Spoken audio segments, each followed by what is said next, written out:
tous, j'espère que vous allez bien. On se retrouve aujourd'hui déjà pour le journal de pouce numéro 2, à savoir donc la mesure au 1er mars 2016 et pas 2015 comme j'ai dit dans la précédente vidéo, je me suis trompée. Donc vous avez pu voir dans les images précédentes que j'ai enfilé mon joli t-shirt de pouce, mais on ne voit pas bien la différence parce que d'un mois sur l'autre c'est pas flagrant. Et j'ai chaussé mon mètre, donc je tombe sur 83,5 cm en fonction des mesures parce que c'est pas excessivement précis. Donc ce mois-ci j'aurais pris entre 5 mm et 1 cm, ce qui est quand même peu. Pourtant j'avais fait des choses pour accélérer la pousse et je comprends pas trop pourquoi mes cheveux n'ont pas poussé plus. À savoir que quand ils prennent uniquement 5 mm, c'est vraiment qu'ils poussent très lentement. Donc qu'est-ce que j'ai fait ce mois-ci à mes cheveux pour favoriser la pousse ou pas? Donc ce mois-ci je me suis lavé les cheveux uniquement avec des poudres ou des infusions de noix de lavage. Donc je n'ai utilisé aucun shampoing bio bien sûr, mais aucun shampoing traditionnel, que des poudres lavantes, donc des masques soins que je fais toujours poudre lavante plus poudre soin, je fais un bon masque, ou infusion de noix de lavage. Donc peut-être que mon cuir chevelu commence à être un peu saturé de poudre et que j'aurais besoin de faire un gommage ou un shampoing clarifiant peut-être, et donc peut-être que c'est ça qui obstrue mon cuir chevelu et qui empêche de pousser. Ça peut être une des raisons.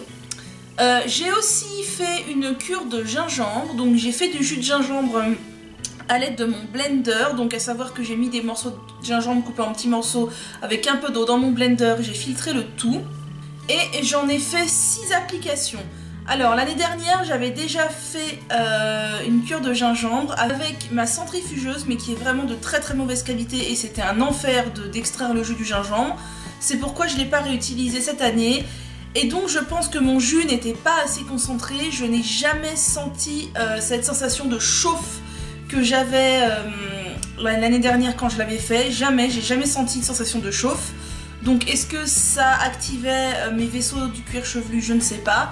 Et en plus j'ai joué les grosses flemmardes, c'est que je ne l'ai jamais recouvert d'un film plastique, j'ai toujours laissé à l'air libre, alors que d'habitude je recouvrais d'un cellophane ou d'une charlotte pour activer encore plus le processus de chauffe. Donc visiblement mon jus de gingembre fait de cette manière n'a pas véritablement fonctionné. Ce mois-ci j'ai aussi pris soin de mes cheveux à la manière des cheveux bouclés, à savoir que je ne les ai démêlés que lorsque je les lavais, donc c'est-à-dire tous les 4 jours. Le reste du temps je les démêlais au doigt le matin. Je pulvérisais de l'hydrolat et je mettais un leave-in régulièrement, je scrunchais donc comme ça, et j'arrivais, disons 3 fois sur 4, à retrouver des ondulations assez jolies. Donc c'était pas trop mal. Il y a des fois où mes ondulations ne tenaient pas du tout, où on se retrouvait avec ce résultat là en fait. Donc là je les ai pas scrunchés ni rien du tout, là je les ai démêlés, c'est pour ça qu'ils paraissent secs, avec ma brosse en bois pour les mesurer justement pour faire cette vidéo. Donc c'est mon jour de lavage en plus, donc voilà, quand c'est mon jour de lavage ils sont un peu gras aux racines et secs aux pointes. Donc là ils sont pas franchement terribles, mais j'avais réussi à avoir des ondulations bien mieux que ça en utilisant la technique de cheveux bouclés, donc à savoir scrunching et plopping. Donc plopping qui consiste à mettre sa tête en bas dans une serviette et à fermer, ça reforme les boucles juste après le lavage. J'avais remarqué avec cette méthode que mes cheveux étaient moins secs, vraiment d'habitude quand ils étaient secs comme ça et que je leur appliquais un leave-in, rapidement ça poissait. Là ils n'étaient pas spécialement très secs, je leur apportais soit du gel d'aloe vera, soit un leave-in, soit une huile sèche, etc. tous les jours, et aucun jour ça les poissait, ça les rendait tout le temps bien doux. Donc ça c'était très positif, je vais essayer de continuer. Par contre là je viens de me refaire un spray hydratant et en fait je me suis rendu compte que mes cheveux n'aiment pas. Eux ce qu'ils aiment c'est un leave-in donc pur et de l'hydrolat en spray. Mais dès qu'on mélange des agents hydratants avec de l'eau, ça me rend les cheveux poisseux cartonneux. Je ne sais pas pourquoi. Et donc, par contre, ma question était la suivante. Est-ce que le fait de scruncher comme ça tous les jours ses cheveux, ça ne favoriserait pas la casse des pointes? Pourtant mes pointes sont sèches mais elles sont pas fourchues. ça ne favoriserait pas la casse des pointes et donc forcément le fait que on a l'impression qu'ils ne poussent pas. Voilà mon interrogation. Donc mes cheveux se portaient mieux avec la technique des cheveux bouclés, mais si c'est pour que en contrepartie mes pointes cassent, c'est pas une bonne idée. Je vais voir si le mois prochain ça continue de la sorte et donnez-moi votre avis si vous en avez un là-dessus, n'hésitez pas.